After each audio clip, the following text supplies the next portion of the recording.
Hi,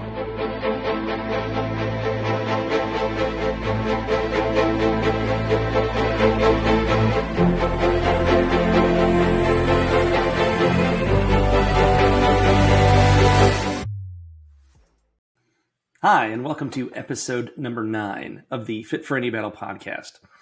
I am in between chemotherapy number 3 and chemo number 4 out of 6.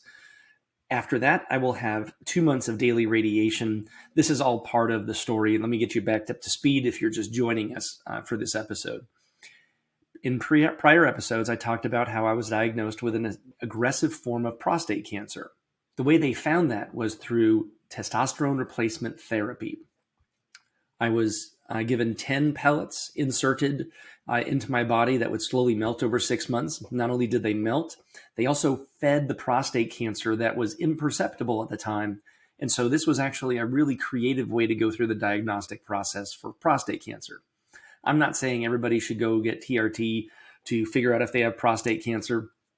For those of you that do, please pay attention to your PSA number because it is a very clear indication whether or not the prostate cancer is there and growing. For me, the prostate cancer was found through a mixture of PSA and an MRI of my pelvic region, found that there were some challenges there.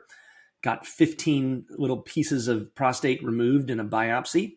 I encourage you to think about getting a biopsy and how important it is for us. So if your doctor recommends it and you're a little worried about it, just understand it's one of those things like childbirth. We will go through it. It'll be painful. And afterwards, we'll forget all about it. Our brains will compartmentalize it and move on to the next thing. After the biopsy, they figured out that I had prostate cancer. They removed my prostate. We did so fairly quickly there.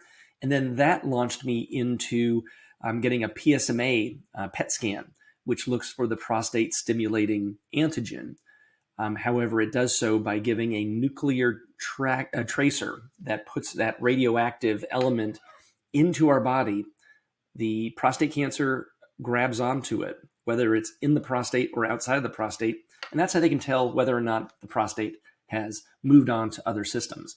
In me, it had gotten out of the prostate. It had gotten into a lymph node. And then it showed up in a different spot with a PSMA PET scan.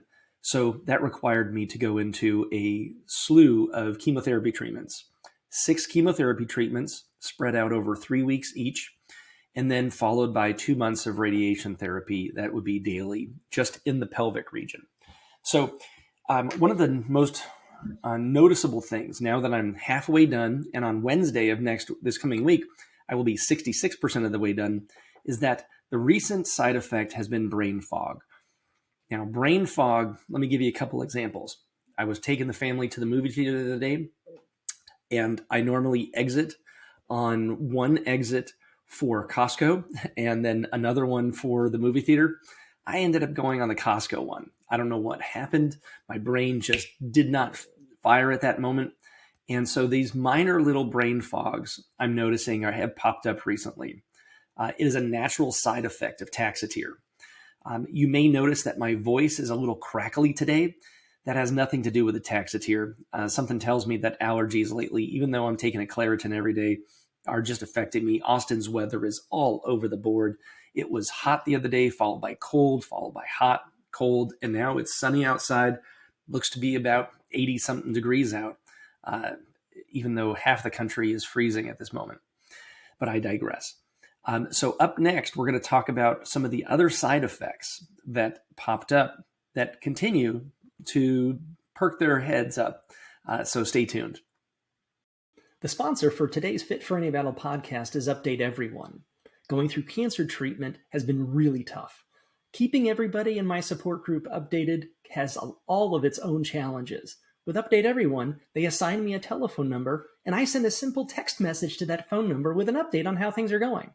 They then send it to every single person in my support group without me having to do a thing. No more Twitter messages, no more Instagram messages, no more Facebook messages, no more Facebook posts, not even a simple SMS to every single person on my support group. So with Update Everyone, I send one message and I get back to healing. You can too. Go to updateeveryone.com. And thanks to our sponsor for sponsoring today's podcast. You can do something very simple that will help the podcast, and that is subscribe to it. So if you are on YouTube, click the subscribe button. If you're on Spotify, click follow. Whatever mechanism you're using in your streaming service, please consider following us. And if you'd like to sponsor our show, please contact me. I'm Richard at fitforanybattle.com. Okay, enough of that.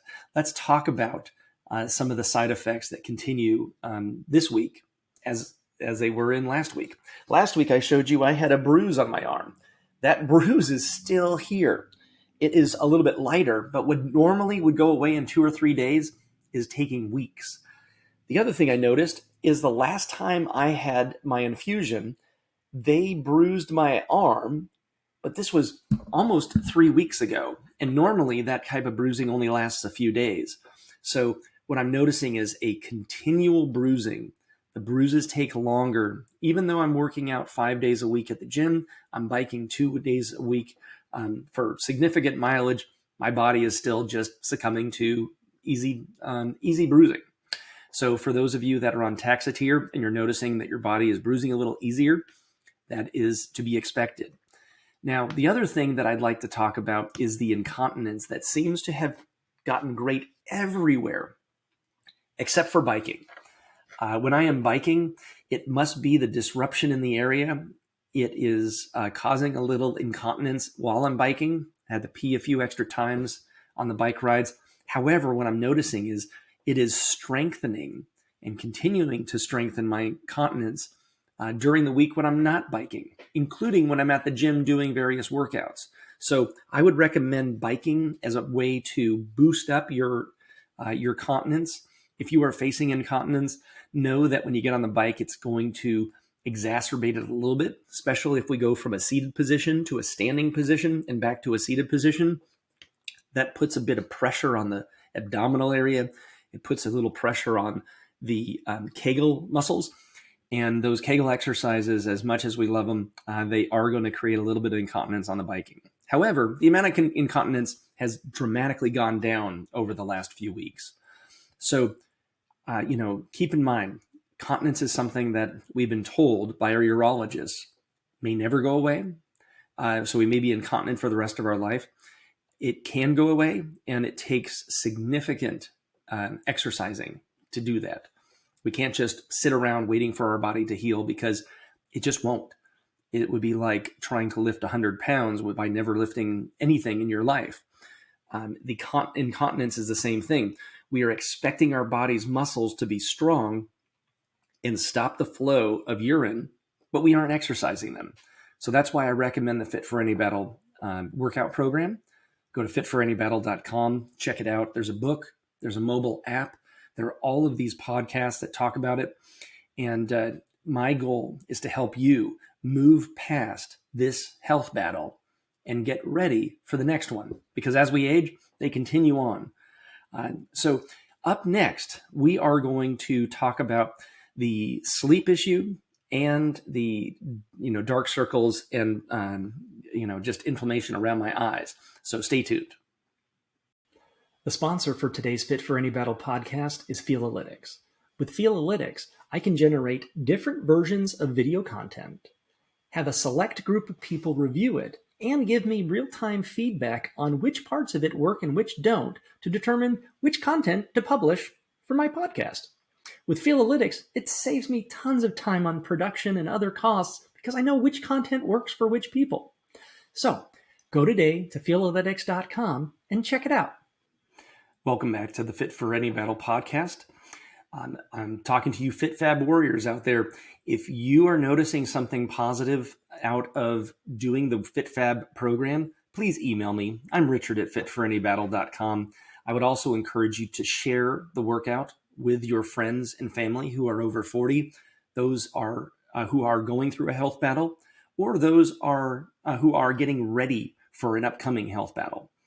So back to the health battle of prostate cancer. One of the other side effects that you may have noticed over recent weeks is my eyes have been getting a dark circle around them. The amount of sleep that I get doesn't seem to help it. I have been trying to take a lot of naps been trying to get full nights of sleep. Just not happening. Now, the doctors recommended that I get these 24 karat gold eye patches to put around my eyes, and I've been doing that. And while they feel really nice while they're on, if you can tell, they're not helping that much. I'm going to give it another few weeks and report to you each week to see how that progresses. Hopefully, that is the solution for those of us who are getting dark circles around our eyes from Taxotere. I'm noticing that my body at this stage is having to fight a little more than it was before. I still feel great. I just noticed that there's probably either allergies or other things that are contributing to it, given the fact that my bruising has maintained its push. I have been losing a little bit of hair, not much. There, I lost another one, probably have about 100 more to go before this thing is completely toast. But I still have a beard. It is scraggly as it always as it has been the last few weeks. My mustache is staying in there, not doing terribly well, but I'm able to deal with it. And then when I pull my hair back and put it into a bun, I still look like I have hair on the top of my head. So I'm definitely Zoom appropriate for that. But if you go back to, and I'll put a picture right up here of me before the chemotherapy treatments, you will notice a lot more hair and a much bigger beard. So this Wednesday, I have my 4th out of 6 chemotherapy treatments. I'm going to be on a vacation that weekend. So you may see my next podcast a few days late. I want to take it after the chemotherapy treatment. So it'll probably be Monday or Tuesday. That would be the 13th or the 14th of, no, actually not the 13th or the 14th. Yeah, the 13th or 14th of March. Wow, I cannot believe we're already in March, or just about there. So I look forward to talking to you soon. Subscribe, like, share. Let's get this out there. I'm sure that other people will find this podcast helpful as they go through their journey with prostate cancer and others. So stay tuned. I look forward to seeing you soon.